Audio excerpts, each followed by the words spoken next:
नमस्कार, सादर प्रणाम। गोपाल मिश्रा नाम है हमारा और आपका अपना चैनल टुडे भिलाई देखना शुरू कर चुके हैं आप। हमें पता है आपके पास दिन भर की और इधर-उधर की बड़ी खबरें देखने का समय नहीं होता, इसलिए हम लेकर आए हैं खास बुलेटिन, जिसमें हम आपको दिन भर की बड़ी खबरों से रूबरू कराएंगे, जिसका असर आपकी जेब पर पड़ेगा, जिसका असर आपके मंथली बजट पर पड़ेगा और जो आपके लिए जानना ज़रूरी है। खबर की शुरुआत करने से पहले अगर आप चैनल पर नए हैं तो चैनल को सब्सक्राइब कर लीजिए, बेल आइकन दबा लीजिए। फेसबुक और इंस्टाग्राम पर पेज को फॉलो करना ना भूलें। तो चलिए शुरुआत करते हैं आज की बड़ी खबरों की बुलेटिन की। और सबसे पहले वो खबर जिसका असर पड़ेगा आपकी जेब पर।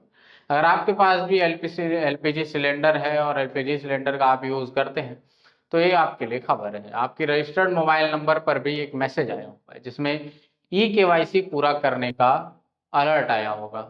ऑयल मार्केटिंग कंपनियों की ओर से भेजे गए इस एसएमएस में एलपीजी यूजर्स को ये ज़रूरी और जल्द ही पूरा करने के निर्देश दिए गए हैं। इसमें कहा गया है कि आप 16 अगस्त तक, ये उसकी डेडलाइन है, 16 अगस्त तक अपनी ई केवाईसी की प्रक्रिया पूरी कर लीजिए। और ऐसे में अगर आप लास्ट डेट से चूक जाते हैं तो एलपीजी सिलेंडर पाने में मुश्किल हो सकती है। इसके साथ ही प्रधानमंत्री उज्ज्वला योजना के लाभार्थियों को भी सरकारी सब्सिडी में रुकावट आ सकती है। तो आज ही जाइए और अपना एलपीजी सिलेंडर की ई केवाईसी की प्रक्रिया पूरी कीजिए। सावन का पहला सोमवार बीता और वहीं से आ रही एक बड़ी खबर बनारस से, जहां बनारस के काशी विश्वनाथ मंदिर में फर्जी पुजारी को पकड़ा गया। जी हाँ, सावन के पहले सोमवार को बनारस के बाबा काशी विश्वनाथ मंदिर में दर्शन के नाम पर ठगी करने वाले एक फर्जी पुजारी को पुलिस ने गिरफ्तार कर लिया है। गिरफ्तार जिसे किया गया है वो कर्नाटक के मैसूर से आई श्रद्धालु थी नंदिनी, और उनके पति विनायक और दो अन्य साथियों से सुगम दर्शन कराने के नाम पर उस शख्स ने ऑनलाइन 4,000 रुपए ले लिए और पैसे लेने के बाद आरोपी वहां से फरार हो गए। पीड़िता की शिकायत पर पुलिस ने तुरंत एक्शन लेते हुए आरोपी को पकड़ लिया है और आगे कार्रवाई के लिए थाने भेज दिया है। दरअसल सावन के पहले सोमवार पर बाबा काशी विश्वनाथ के दर्शन और जलाभिषेक के लिए 4 से 5 घंटे का समय लग रहा था, और ऐसे में समय के अभाव में बाहर से आए शिव भक्त अक्सर मंदिर परिसर के आसपास घूम रहे लोगों के बहकावे में आ जाता है। और ऐसे ही एक मामले में मैसूर से दर्शन करने आई महिला ठगी का शिकार हो गई। मंदिर परिसर में सावन ड्यूटी कर रहे पुलिस इंस्पेक्टर शिवाकांत मिश्रा ने बताया कि मैसूर के रहने वाले एक महिला ने बसंत पांडे नाम के एक शख्स से, जो शख्स है बसंत पांडे, उसने मैसूर से आई महिला से 4,000 रुपए लिए और जल्द ही दर्शन करने का भरोसा दिलाया। लेकिन जैसे ही ऑनलाइन ट्रांसफर पैसे हुए उसके बाद वो फरार हो गया, और फरार होने के बाद पीड़िता ने शिकायत दर्ज कराई और तत्काल पुलिस ने एक्शन लेते हुए उसे गिरफ्तार कर लिया और पूछताछ के लिए थाने भेज दिया। वहीं बात करें अगली बड़ी खबर की, तो अगली बड़ी खबर आ रही है सुप्रीम कोर्ट से। जी हाँ, सुप्रीम कोर्ट में लंबित मामलों के बढ़ते बोझ को कम करने के लिए केंद्र सरकार ने एक बड़ा कदम उठाया है। लोकसभा में सोमवार को सुप्रीम कोर्ट में न्यायाधीशों की संख्या वाले संशोधन विधेयक 2026 को पारित कर दिया गया, और इस विधेयक के जरिए सुप्रीम कोर्ट में जजों की अधिकतम संख्या बढ़ा दी गई है। अब सुप्रीम कोर्ट में मुख्य न्यायाधीश समेत कुल 38 जज काम कर सकेंगे। आपको बता दें कि पहले 34 जज हुआ करते थे। केंद्रीय कानून एवं न्याय मंत्री अर्जुन राम मेघवाल ने यह बिल सदन में पेश किया। यह विधेयक the supreme court number of जजेस अमेंडमेंट बिल 2026 संशोधन करता है, और संशोधन के तहत मुख्य न्यायाधीश को छोड़कर अन्य न्यायाधीशों की अधिकतम संख्या 33 से बढ़ाकर 37 कर दी गई है। यानी मुख्य न्यायाधीश सहित अब सुप्रीम कोर्ट की कुल स्वीकृत क्षमता 34 से बढ़कर 38 जजों की हो जाएगी। उम्मीद है कि अब जो सुप्रीम कोर्ट में लंबित मामले हैं उसका निपटारा और तेजी से इसकी प्रक्रिया शुरू की जाएगी।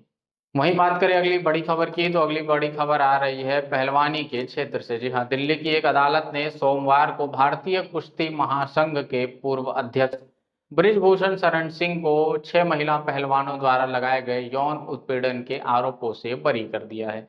और इस फैसले को जहां बृजभूषण ने अपनी जीत बताया है, वहीं ओलंपियन विदेश फोगाट ने साफ कर दिया है कि महिला पहलवान इस फैसले को हाई कोर्ट में चुनौती देगी। यह मामला 6 महिला पहलवानों की शिकायतों पर दर्ज हुआ था, जिन्होंने बृजभूषण के खिलाफ गंभीर आरोप लगाए थे, और अदालत के फैसले के साथ फिलहाल इस आपराधिक मामले की सुनवाई की भी समाप्ति हो गई है। अपनी नाराजगी जाहिर करते हुए ओलंपियन विनेश फोगाट ने लिखा कि हमें सड़क पर उतरने और सत्ताधारी पार्टी के एक बाहुबली नेता के खिलाफ एफआईआर दर्ज कराने के लिए बहुत हिम्मत जुटानी पड़ी थी और अपने प्रभाव के दम पर बृजभूषण शरण सिंह ने कई लड़कियों को डराकर उनके साथ उनके नाम वापस कराए, पर कई महिला पहलवान अड़ी रही और कोर्ट में लड़ाई लड़ती रही। विनेश फोगाट लिखती हैं कि हमें इस बात का बेहद दुख है कि अदालत ने महिला पहलवानों द्वारा लगाए गए यौन शोषण के आरोपों में बृजभूषण शरण सिंह को दोषी नहीं माना। शुरुआत से ही पूरा तंत्र, सरकार और सिस्टम उन्हें बचाने में लगा रहा। महिला पहलवानों ने अपने वकीलों को इस फैसले के खिलाफ अपील करने का निर्देश दे दिया है। यह अपील जल्द दायर की जाएगी और विनेश ने कहा कि हमने उम्मीद नहीं छोड़ी है, अपनी लड़ाई हम आगे भी जारी रखेंगे।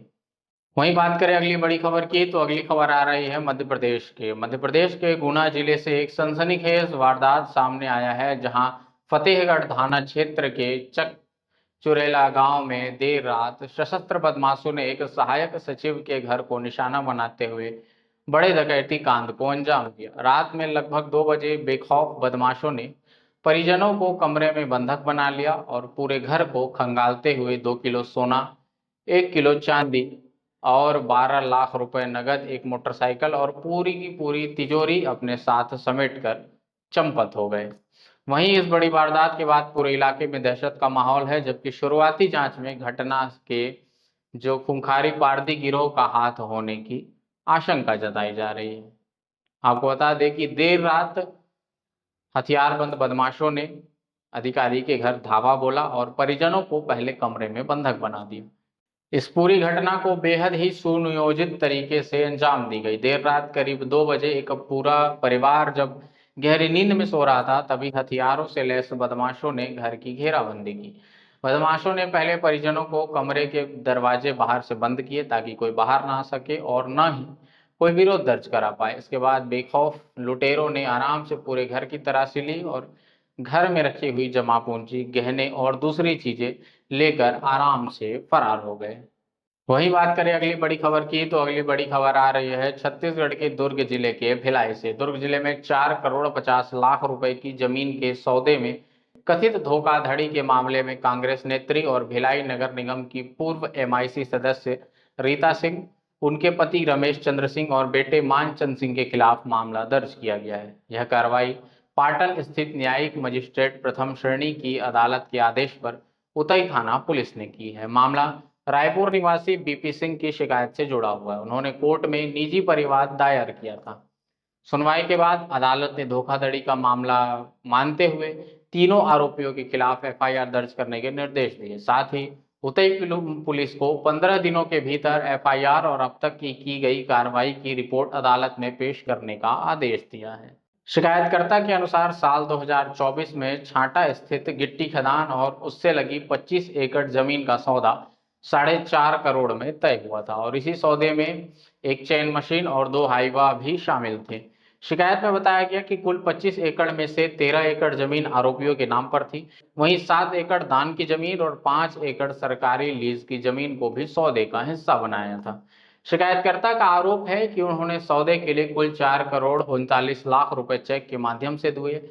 इसमें 2 करोड़ 90 लाख रुपए मानचंद सिंह के खाते में, वहीं 1 करोड़ रुपए रीता सिंह के खाते में और शेष राशि रमेश चंद्र सिंह के खाते में जमा कराई गई। आरोप है कि पूरी रकम देने के बावजूद भी केवल 7 एकड़ भूमि का ही नामांतरण कराया गया और बाकी उसके साथ धोखाधड़ी की गई।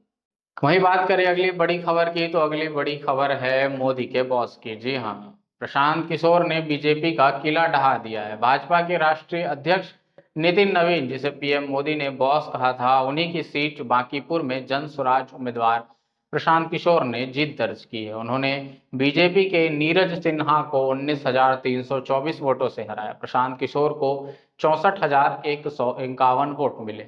वहीं बीजेपी के नीरज सिन्हा को 44,827 वोटों के साथ दूसरे स्थान पर रहना पड़ा। राजद की रेखा कुमारी तीसरे स्थान पर रही, उन्हें 14,273 वोट मिले, जो प्रशांत किशोर की जीत के अंतर से भी कम है। बांकीपुर में कुल 34.30% मतदान हुआ, यानी कि 1,30,208 वोट पड़े। इसमें प्रशांत किशोर को 49.23% वोट मिले और 2025 के विधानसभा चुनाव में नितिन नवीन इसी सीट से 51,000 से अधिक वोटों से जीते थे। उन्हें 98,299 वोट मिले थे। अपनी जीत को प्रशांत किशोर ने जनता का संदेश बताया। वहीं बीजेपी नेतृत्व से बिहार में जो सोच बदलने की अपील जनता से की। उन्होंने कहा, आने वाले 2-3 महीनों में जनता को विकास देखने को मिलेगा। मैं बड़ी-बड़ी बातें कैमरे पर नहीं करूंगा। तो ये थी आज की कुछ बड़ी और ताजा खबरें जो आपके लिए जानना जरूरी था। फिर इसी वक्त और इसी समय हम होंगे आमने सामने आपके साथ। तब तक के लिए आप गोपाल मिश्रा को दीजिए इजाजत। जय हिंद।